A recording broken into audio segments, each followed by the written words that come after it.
You sent me this Mr. C and Maino interview where Mr. C is essentially just embracing, one could say, living his best life. He's more or less just saying, hey, he likes transsexuals.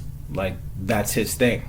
Mr. C was a rapper back in the day, Big Daddy Kane's DJ, but more importantly, Mr. C is the man who discovered and kind of helped to put on the notorious B.I.G. He's kind of the guy who introduced him to Puffy. Exactly. So just to be clear on who he is, because I know people are watching don't know who the hell we're talking about. The thing about it is there was a time when Mr. C was kind of really going through it. He was getting arrested. He was hiding it. He was on the air literally crying.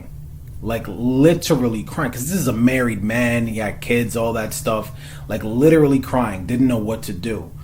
And this was years ago, right? So you fast forward now, and you watch this interview, and you watch how he's talking about it. Like I said, he just got that new person glow. Now, at the end of the day, I'm not going to judge anybody for what they're into, especially sexually. I don't care if it's not happening in my bedroom. Do you? You know what I mean? But I bring it up that way just to say, hey, live your truth. You know, I'm glad that he went on this and he said his thing. The problem for me, I'm not all the way comfortable with that talk yet. Yeah. You know, I'm comfortable, you know, if that's what you do, if that's who you are, if that's what you want to be, cool. Love who you love, do what you do. It's not affecting me, you know what I mean? As long as you're not coming to hit on me, then we good. Yeah. But I'll be honest, the openness with which he spoke and how open he spoke made me a little uncomfortable. So, and the thing about what you said about, now, by the way, I'm not pointing a finger here, okay? So just be clear, right? Let me preface it by saying that. The thing about what you said that makes you uncomfortable, so they have another saying, and it has to do with racism. And the saying is, you know who are uncomfortable with conversations about racism? Racists. If you're a racist, naturally, or not even racist, but you have some inner, you know what I mean? Naturally, when the conversation comes up, you're gonna feel uncomfortable. You know what I mean?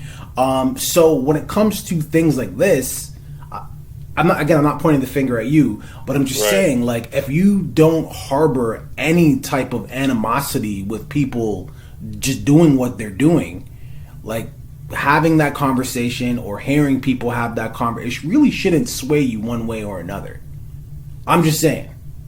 No, I mean, I feel what you're saying. I feel what you're saying. This is not an excuse, but I am Jamaican.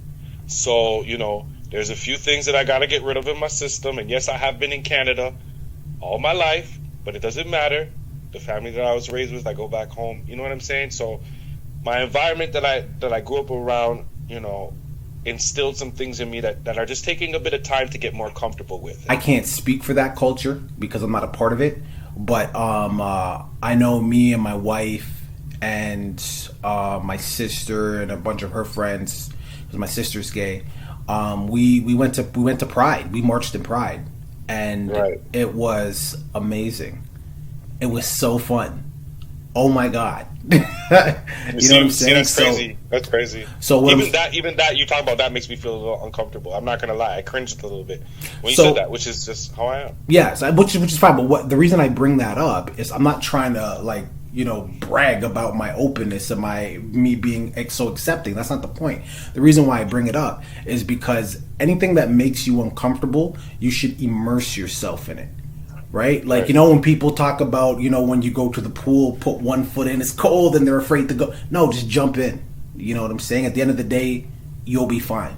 So anyways, with that being said, the whole Mr. C conversation, I'm happy that he's in a better place. I'm telling you guys, if you go back and watch his old interview, you'll be like, this guy might kill himself. This guy might kill himself. And he's here, right? So anyways, Viewing Public, let me know what you guys think about this, right? The link will be in the description. Also, Viewing Public, what are your thoughts on Dre, huh? Have you seen Dre out in the street and Dre was walking, would you chop him? Would you ask for those digits? What's wrong with this? Yo, stop it. Okay. Leave it in the comments, man. Don't forget to like and subscribe.